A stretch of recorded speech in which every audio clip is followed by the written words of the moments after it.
Cambridge English, IELTS 12, Tests 5 to 8. Published by Cambridge University Press and Cambridge English Language Assessment 2017.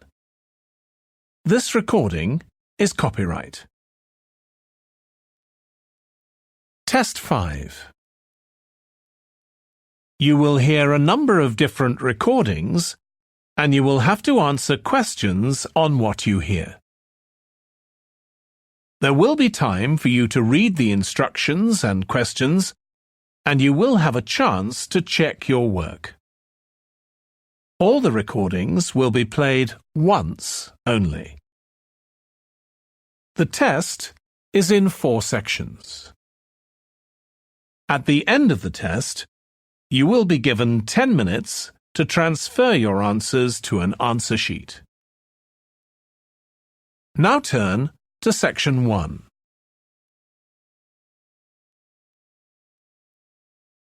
Section 1. You will hear a man inquiring in a tourist centre about activities suitable for families. First, you have some time to look at questions 1 to 4.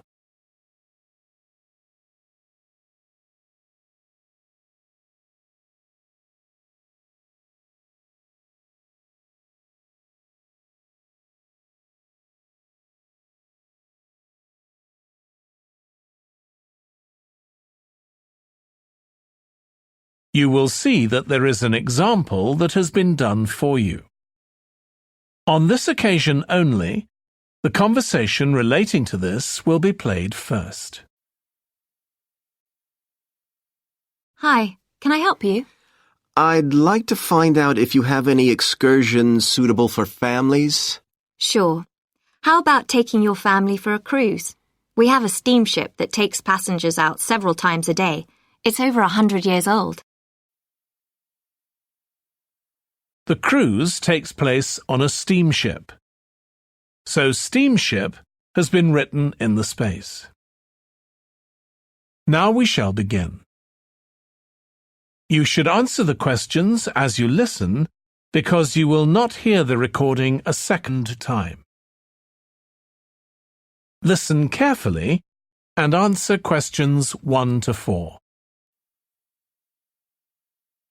Hi, can I help you? I'd like to find out if you have any excursions suitable for families. Sure. How about taking your family for a cruise? We have a steamship that takes passengers out several times a day. It's over 100 years old. That sounds interesting. How long is the trip? About an hour and a half. And don't forget to take pictures of the mountains. They're all around you when you're on the boat and they look fantastic. Okay. And I assume there's a cafe or something on board? Sure. How old are your children? My daughter's 15 and my son's 7. Right. Well, there are various things you can do once you've crossed the lake to make a day of it.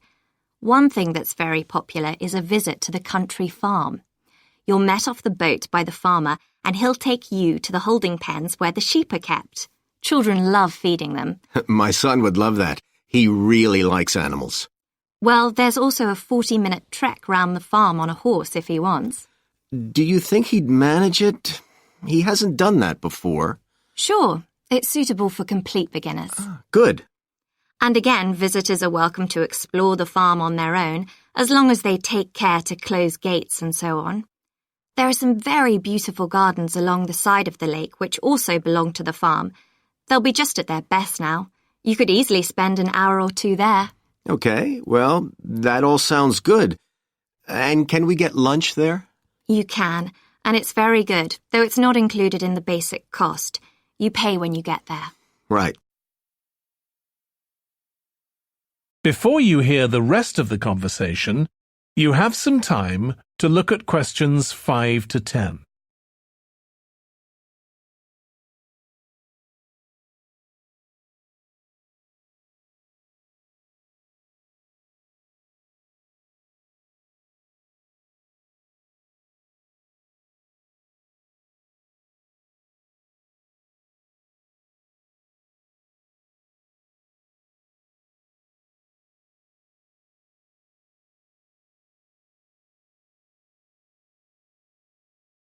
Now listen and answer questions 5 to 10.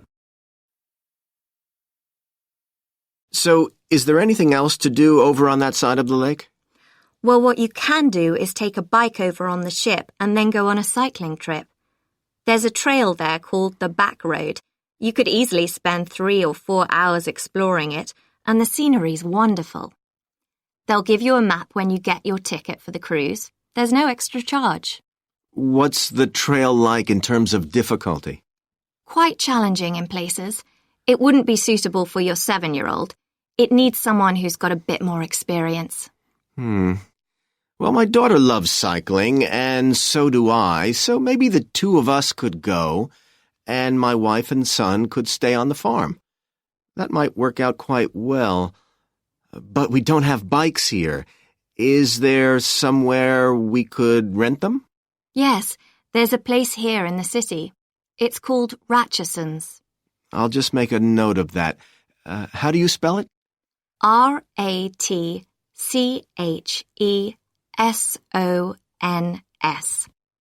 It's just by the cruise ship terminal. Okay. You'd also need to pick up a repair kit for the bike from there to take along with you, and you'd need to take along a snack and some water. It'd be best to get those in the city. Fine. That shouldn't be a problem. And I assume I can rent a helmet from the bike place. Sure, you should definitely get that. It's a great ride, but you want to be well prepared because it's very remote. You won't see any shops round there or anywhere to stay, so you need to get back in time for the last boat. Yeah. So what sort of prices are we looking at here? Let's see. That'd be 1 adult and 1 child for the cruise with farm tour. That's $117, and an adult and a child for the cruise only, so that's $214 altogether. Oh, wait a minute. How old did you say your daughter was? 15. Then I'm afraid it's $267 because she has to pay the adult fare, which is $75, instead of the child fare, which is $22. Sorry about that. That's okay. So how do we find out? That is the end of section 1. You now have half a minute to check your answers.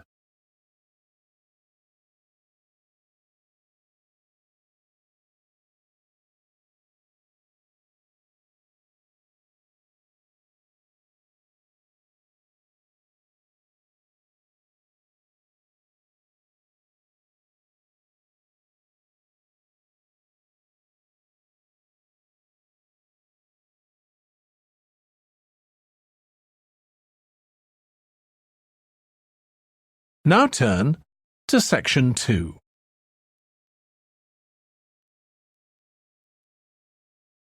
Section 2. You will hear a restaurant manager talking to a small group of new staff who are starting work as kitchen assistants in a restaurant. First, you have some time to look at questions 11 to 16.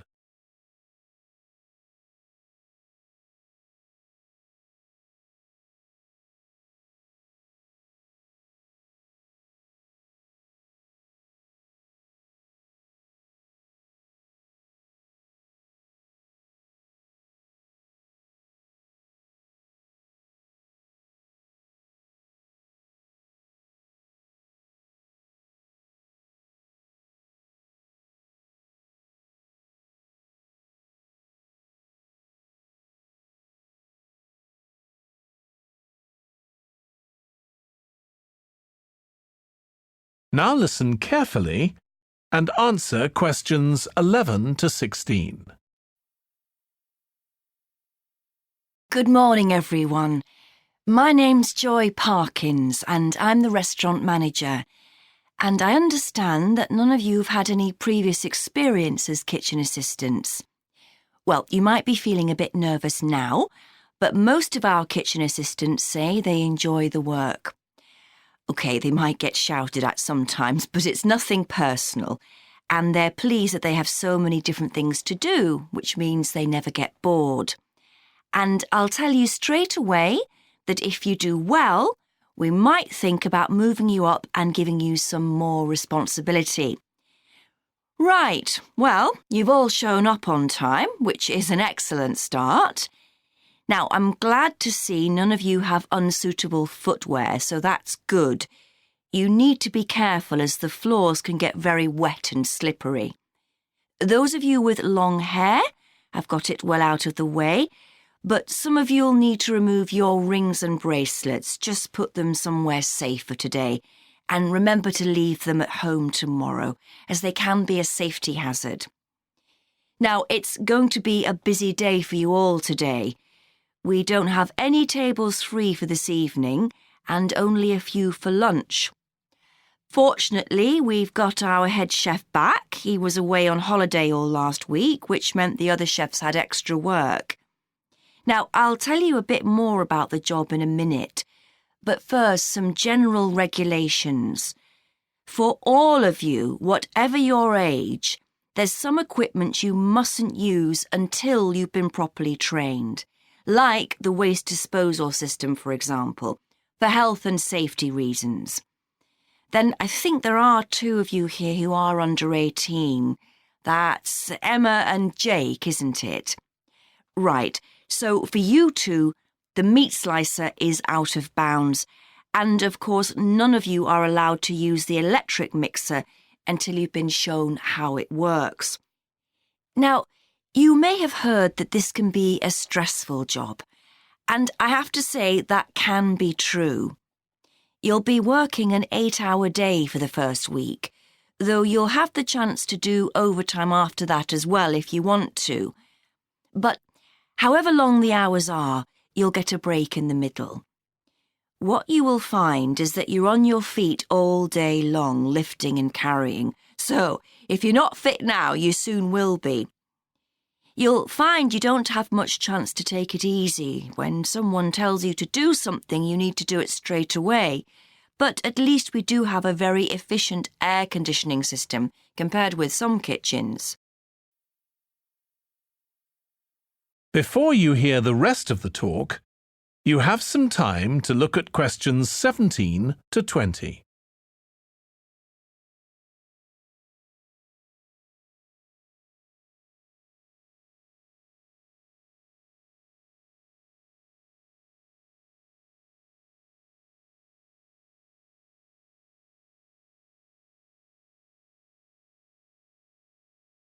Now listen and answer questions 17 to 20.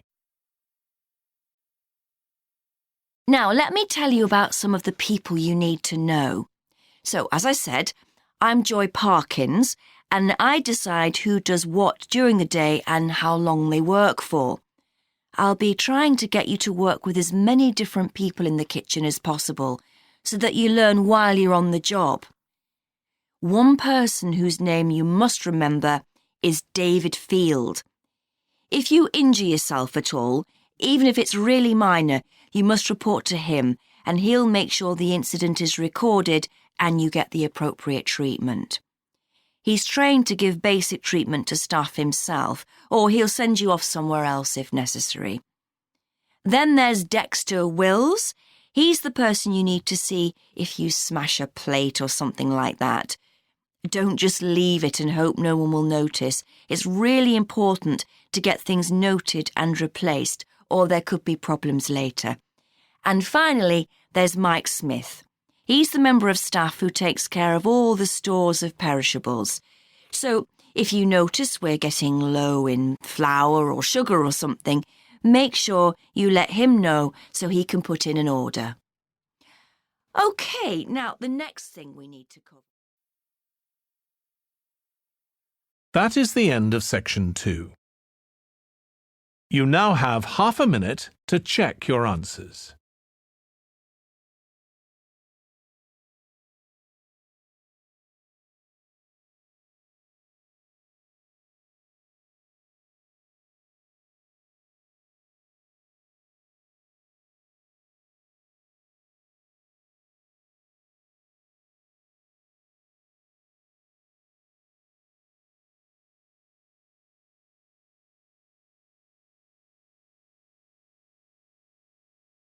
Now turn to Section 3. Section 3. You will hear two students called Trudy and Stuart, who are both studying to be librarians, discussing a paper that they are going to write together. First, you have some time to look at questions 21 to 23.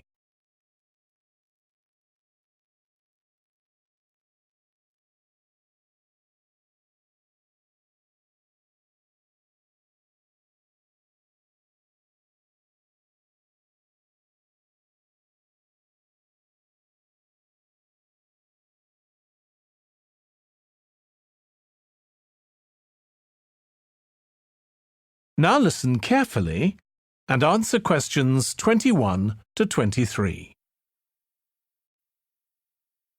OK, Stuart, we need to start planning our paper on public libraries. Have you thought of an angle yet? Well, there's so much we could look into. How libraries have changed over the centuries, for instance, or how different countries organise them. What do you think, Trudy? Maybe we should concentrate on this country and try and relate the changes in libraries to external developments, like the fact that far more people can read than a century ago, and that the local population may speak lots of different languages. We could include something about changes in the source of funding too. Yes, but remember we're only supposed to write a short paper, so it's probably best if we don't go into funding in any detail. Right. Well, shall we just brainstorm a few ideas to get started? OK. We obviously need to look at the impact of new technology, particularly the internet. Now that lots of books have been digitalised, people can access them from their own computers at home. And if everyone did that, libraries would be obsolete. Yes. But the digitalised books that are available online for free are mostly out of copyright, aren't they? And copyright in this country lasts for 70 years after the author dies. So you won't find the latest bestseller or up-to-date information. That's an important point. Anyway, I find it hard to concentrate when I'm reading a long text on a screen. I'd much rather read a physical book. And it takes longer to read on a screen. Oh, I prefer it. I suppose it's just a personal preference. I expect the libraries will go on evolving in the next few years. Some have already become centres where community activities take place, like local clubs meeting there. I think that'll become even more common. I'd like to think so. And that they'll still be serving their traditional function, but I'm not so sure. There are financial implications after all. What I'm afraid will happen is that books and magazines will all disappear and there'll just be rows and rows of computers. They won't look anything like the libraries we're used to. Well, we'll see. Before you hear the rest of the discussion, you have some time to look at questions 24 to 30.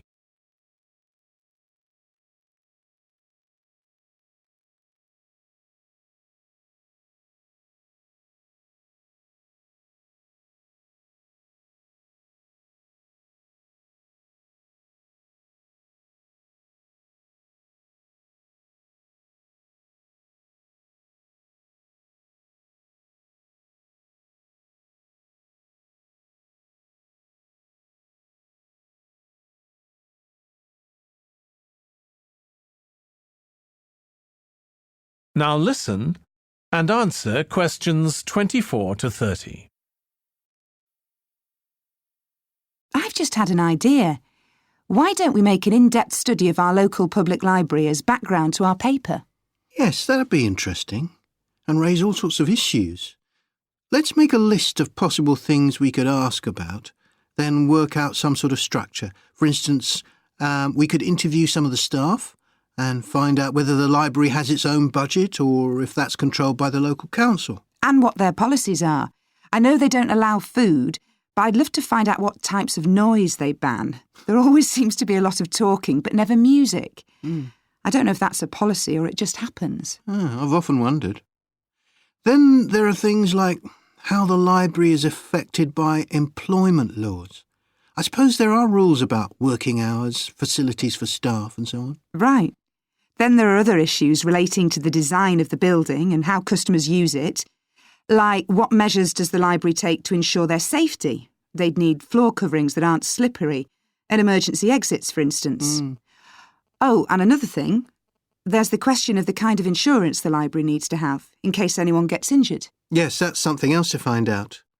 You know something I've often wondered? What's that? Well, you know they've got an archive of local newspapers going back years. Well, next to it, they've got the diary of a well-known politician from the late 19th century. I wonder why it's there. Do you know what his connection was with this area? No idea. Let's add it to our list of things to find out. Oh, I've just thought, you know, people might ask in the library about local organisations like sports clubs. Well, I wonder if they keep a database or whether they just look online. Right. I quite fancy finding out what the differences are between a library that's open to the public and one that's part of a museum, for example. They must be very different. Then something else I'd like to know is... That is the end of section 3. You now have half a minute to check your answers.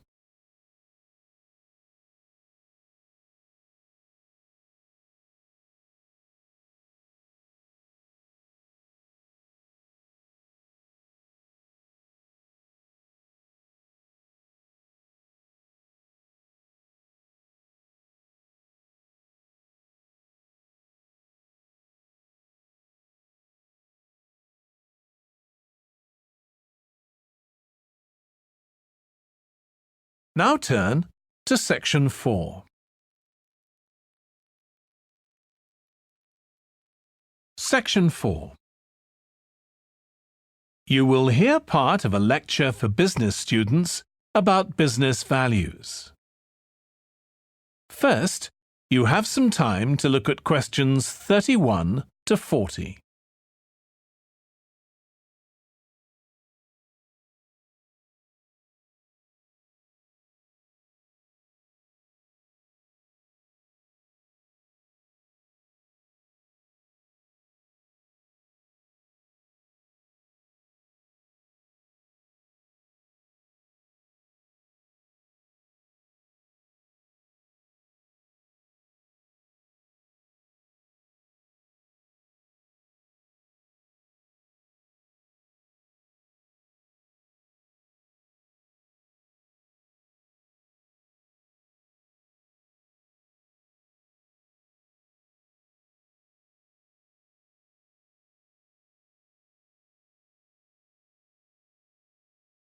Now listen carefully and answer questions 31 to 40.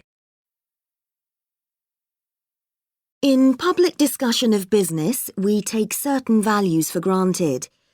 Today, I'm going to talk about 4 of them: collaboration, hard work, creativity, and excellence. Most people would say they're all good things. I'm going to suggest that's an oversimple view. The trouble with these values is that they're theoretical concepts, removed from the reality of day-to-day business. Pursue values by all means, but be prepared for what may happen as a result. They can actually cause damage, which is not at all the intention. Business leaders generally try to do the right thing, but all too often the right thing backfires if those leaders adopt values without understanding and managing the side effects that arise. The values can easily get in the way of what's actually intended.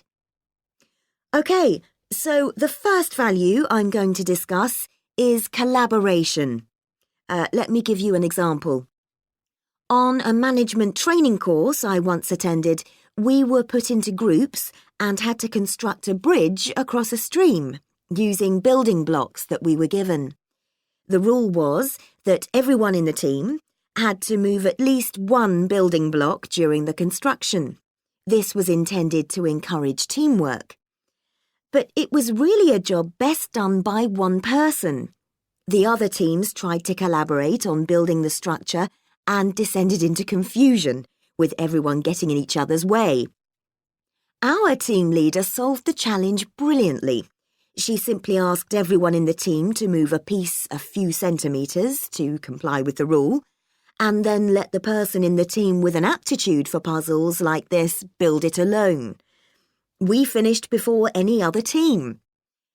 My point is that the task wasn't really suited to team working, so why make it one? Teamwork can also lead to inconsistency, a common cause of poor sales. In the case of a smartphone that a certain company launched, one director wanted to target the business market, and another demanded it was aimed at consumers. The company wanted both directors to be involved, so gave the product a consumer-friendly name, but marketed it to companies. The result was that it met the needs of neither group. It would have been better to let one director or the other have his way, not both.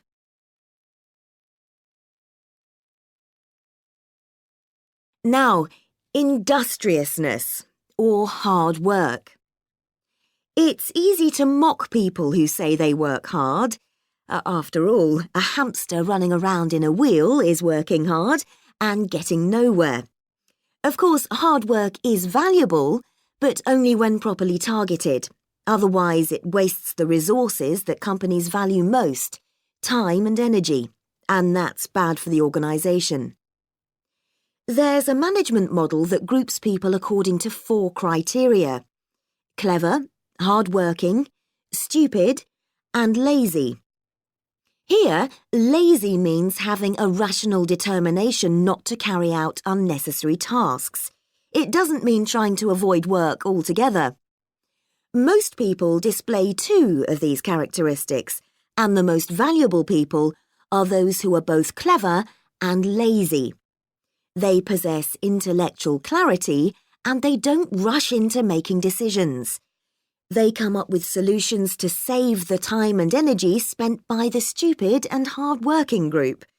Instead of throwing more man-hours at a problem, the clever and lazy group looks for a more effective solution.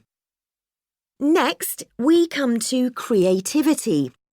This often works well. Creating an attention-grabbing TV commercial, for example, might lead to increased sales. But it isn't always a good thing. Some advertising campaigns are remembered for their creativity without having any effect on sales. This happened a few years ago with the launch of a chocolate bar. Subsequent research showed that plenty of consumers remembered the adverts, but had no idea what was being advertised. The trouble is that the creator derives pleasure from coming up with the idea and wrongly assumes the audience for the campaign will share that feeling. A company that brings out thousands of new products may seem more creative than a company that only has a few, but it may be too creative and make smaller profits. Creativity needs to be targeted to solve a problem that the company has identified. Just coming up with more and more novel products isn't necessarily a good thing. And finally, excellence. We all know companies that claim they strive for excellence, but it takes a long time to achieve excellence. In business, being first with a product is more profitable than having the best product. A major study of company performance compared pioneers, that is, companies bringing out the first version of a particular product, with followers, the companies that copied and improved on that product. The study found that the pioneers commanded an average market share of 29%, while the followers achieved less than half that, only 13%, even though their product might have been better. Insisting on excellence in everything we do is time-consuming, wastes energy, and leads to losing out on opportunities. Sometimes second-rate work is more worthwhile than excellence. Make sure it's excellent sounds like a good approach to business, but the just get started approach is likely to be more successful. That is the end of section 4. You now have half a minute to check your answers.